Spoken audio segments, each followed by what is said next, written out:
Hey guys, my name is Rajesh Kumar और so ये है ऑडी A3।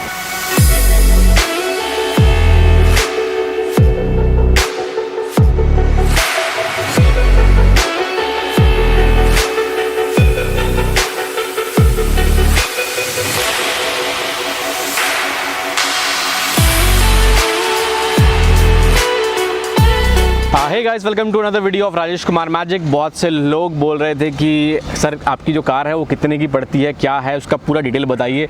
मैंने कई बार बताने की कोशिश किया है, तो एग्जैक्ट प्राइस कितना है और एक्चुअल में आपको कितना पड़ता है, ये बहुत दोनों अलग अलग चीज़ें हैं।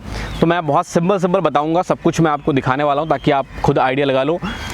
ये वैल्यू फॉर मनी है या नहीं है वो तो अलग ही बात है, और कोई भी लग्जरी चीज़ में वैल्यू नहीं मिलता है, तो ये बात आप समझ लो पहले ही। तो पहला जो है इसका खर्चा वो है आरटीओ के लगभग 10.5 लाख रुपए देने पड़े थे, 10,56,000 रुपये। इंश्योरेंस चार्ज जो था 1,73,000 रुपये थे। आरटीओ सेस 2% था, रफली 21,000 रुपये का। तो वो टोटल सब कुछ मिला करके 12,50,553 रुपये का था। और ये मैंने 2016 में ली थी, तो अभी की नहीं है, अभी तो जीएसटी वीएसटी होगा अलग। सर्विस चार्ज जो है वो आरटीओ का 38,641 रुपये था।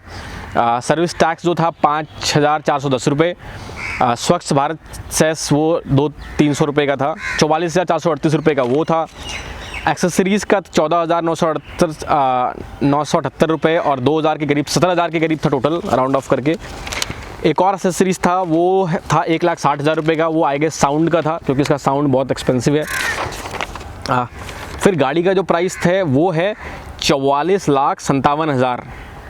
उसका ऑक्ट्राई जो था 1,95,000 रुपये।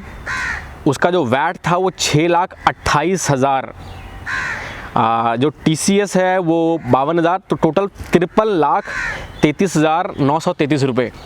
तो आप टोटल कैलकुलेट कर लो, 53 लाख, 1,60,000, 17,000, 44,000 और 12,50,000। तो ये टोटल मिला करके रफली आप समझो 70 लाख रुपये पड़ जाता है।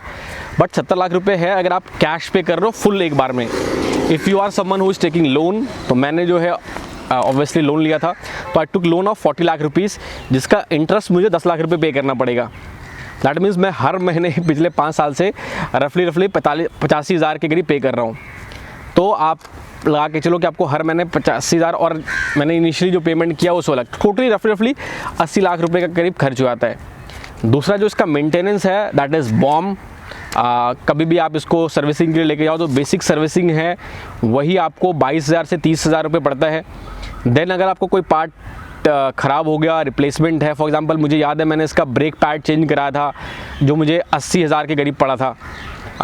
एक बार ये इसमें मिरर में कुछ इशू आ गया था, वो मुझे 80-90,000 का पड़ा था। एक बार पीछे का एक मैंने हल्का सा उसे ठोक दिया था, वो मुझे 80-90,000 का पड़ा था। अगर आपको कोई भी अंदर का इंटरनल पार्ट कुछ करना पड़ेगा दैट इज़ एक्सपेंसिव। अगर वो इंश्योरेंस में क्लेम हो रहा है तो उसका जो मेजर पार्ट होता है दैट इज़ वेरी हाई, और इसका इंश्योरेंस में आपको हर साल लाख सवा लाख रुपए जो है खर्च हो जाते हैं। That is the cost. अब ये वैल्यू फॉर मनी है या नहीं है ये आपको डिसाइड करना है। आप कमेंट में बताइएगा क्या आपका मानना है, क्या लगता है, is it value for money, is it not. India के लिए बेस्ट होता है या नहीं है ये आप बताएंगे। तो जो लोग पूछते हैं कि आपने क्यों ख़रीदा था या क्या वैल्यू है, यू नो व्हाट, मैं शो बिजनेस में I am an magician, I perform. तो ये कहीं ना कहीं मेरे दिमाग में था, it is all about prestige, how your audience perceive you, कैसे आपको वो देखते हैं। So that is what I think. ये एक अच्छा कंपोनेंट था और मेरा बचपन से शौक भी था, so I got it. Ultimately it is all about dream. कोई भी बचपन में did never dream of an Alto, so that was the dream, it was my dream. मैंने मूवीज़ में देखा करता था, so I got it. And then when you are in show business, when you perform shows, it gives you another feeling. So that was it. So I hope मैंने आपके सारे सवालों का जवाब दे दिया है। अच्छा लगा हो चैनल को सब्सक्राइब कर दीजिएगा, बेल आइकन को हिट कर दीजिएगा। So that was it. I hope आप सबको क्लियर हो गया होगा। एंड अगर कोई और सवाल हो कमेंट कर सकते हैं, I will be more than happy to answer. Thank you.